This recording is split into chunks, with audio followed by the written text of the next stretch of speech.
प्रथमः पाठः सुभाषितानि अर्थात सुंदर वचनों का समूह।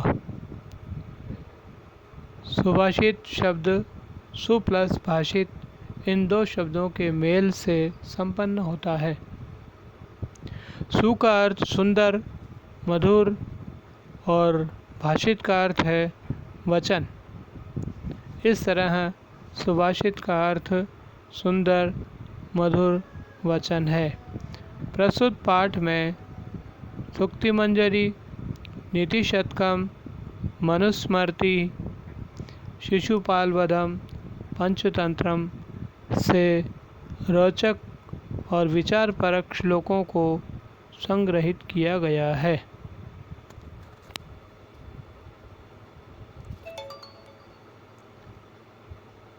गुणः गुणज्ञेषु गुणः भवन्ति। यह पहला श्लोक सूक्ति मंजरी से लिया गया है। इसमें लेखक कह रहे हैं गुणी लोगों में गुण होते हैं। गुणः गुणज्ञेषु गुणा भवन्ति। गुणी लोगों में गुण होते हैं। ते निर्गुणम प्राप्य। वे बुरे लोगों के साथ रह करके दोषाः भवन्ति, दुर्जन हो जाते हैं, दोषों से युक्त हो जाते हैं। जैसे सुस्वादु तोयाः नद्यः प्रभवन्ति। स्वादिष्ट जल वाली नदियाँ बहती हैं। समुद्रम आसाद्य भवन्ति अपेयः। समुद्र में मिल करके उन स्वादिष्ट जल वाली नदियों का जल खारा हो जाता है, अर्थात पीने के योग्य नहीं रहता है। इसलिए हमें अच्छे लोगों के साथ संगति करनी चाहिए। द्वितीय श्लोक, दूसरा श्लोक नीति शतक से लिया गया है और इस नीति शतक श्लोक के लेखक हैं राजा भर्तृहरि। साहित्य, संगीत, कला विहीन। जो व्यक्ति साहित्य, संगीत और कला से रहित होता है, साक्षात पशुपुच्छ विषाणहीनः।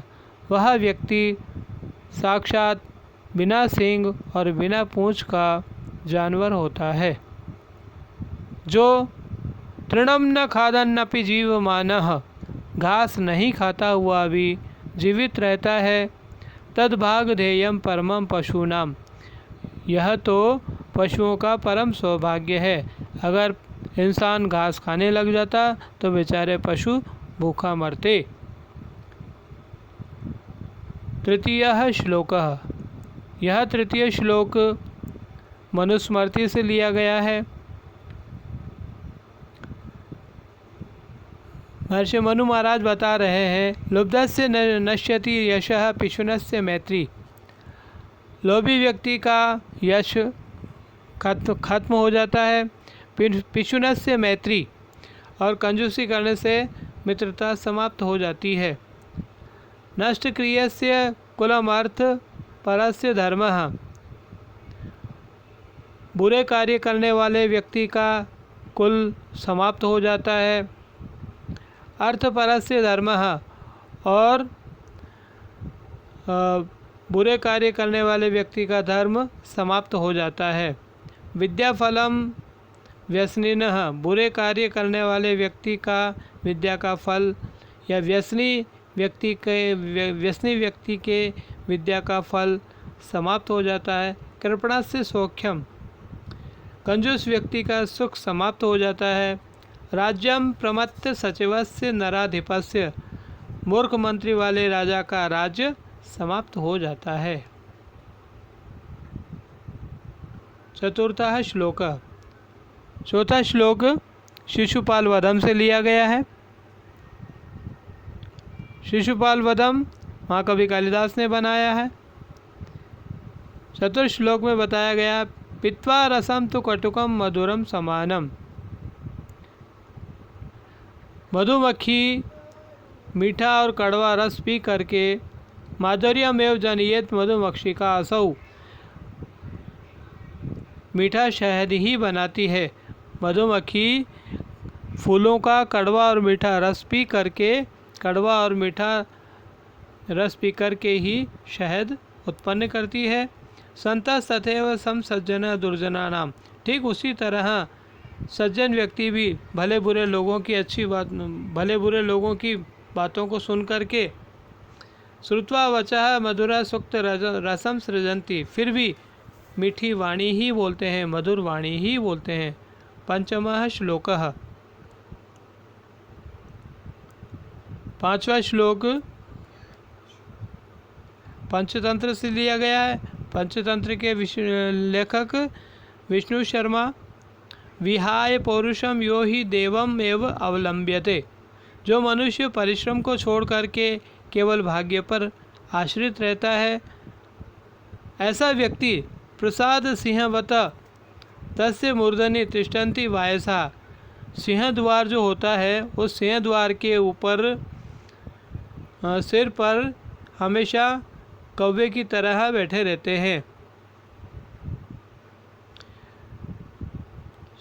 षष्ठः श्लोक, यह छठा श्लोक परोपकार के लिए बताया गया है। पेड़ हमारे लिए कितने लाभदायक है, उनकी महिमा का वर्णन किया गया है। पत्र पुष्प फल छाया मूल वल्कल दारुभिः। पेड़ हमें जो है फूल देते हैं, पत्ते देते हैं, फल देते हैं, छाया देते हैं, लकड़ियाँ देते हैं और पेड़ की छाल देते हैं। धन्याः महिरूहाः येषां विमुखम यान्ति नार्थिनः। जो याचक होते हैं, जो यात्री होते हैं, वे कभी भी इस पेड़ की फूल, पत्र, फल, छाया, लकड़ी, इनसे वंचित नहीं रहते हैं। वे पेड़ जो है इंसानों को कुछ न कुछ देते ही हैं। सप्तमा श्लोक, सातवां श्लोक, यह पंचतंत्र से लिया गया है। विष्णु शर्मा इनके लेखक हैं। चिंतनीया ही विपदाम आदावेव प्रतिक्रिया। जो बुद्धिमान मनुष्य होते हैं वो विपदा आने से पहले ही जागरूक हो जाते हैं। न कूप खननम युक्तम प्रदीप्ते बहनिना गृहे।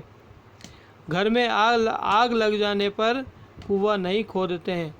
बुद्धिमान व्यक्ति पहले से ही जागरूक रहते हैं, सारी समस्याओं का समाधान पहले से ढूंढ के रखते हैं। और जो मूर्ख व्यक्ति होते हैं वो आग लगने पर कुआं खोदने के लिए तैयार रहते हैं।